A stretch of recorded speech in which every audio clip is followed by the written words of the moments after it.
એક નાનકડી દીકરી દોડતી દોડતી આવે, પોતાની માને કે માં મારે તો આકાશમાં ઉડવું છે. તો માં કે કેમ બેટા એવું કેમ થયું? કે મેં પતંગિયું જોયું, મેં ચકલી જોઈ, બધી ઊંચી ઊંચી ઉડે, તો હું કેમ ન ઉડી શકું?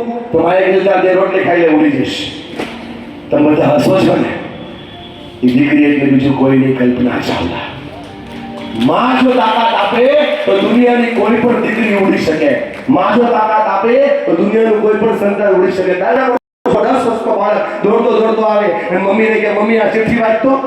મમ્મી આમ ચિઠ્ઠી જોવે, વાંચે, આંખમાંથી આંસુ પડી જાય, ચિઠ્ઠી સાઈડ ઉપર મૂકે અને માને રોતી જોઈને બાળક પૂછે, માં તું કેમ રો છો? બાળક કે બેટા તું જે સ્કૂલમાં ભણે છે ને એ સ્કૂલ પણ ભણે છે કે તેમ નથી. એટલો હોશિયાર છો. આવશે બધાએ આ સૂત્ર સાંભળ્યું હશે કે એક માતા 100 શિક્ષકની ગરજ સારે. એક માતા 100 શિક્ષકની ગરજ સારે. ગીજુભાઈ બધેકા એવું કહેતા કે એક માતા 100 શિક્ષકની ગરજ સારે. મારે તમને બધાને કેવું છે, એક ભૂલ કરી જાય 100 શિક્ષક ભેગા થઈને એ ભૂલને સુધારી ન શકે. આ વાતને સમજવાની સૌથી પહેલા જરૂરિયાત છે. આ સમજાઈ જાય તો શિક્ષણ છે.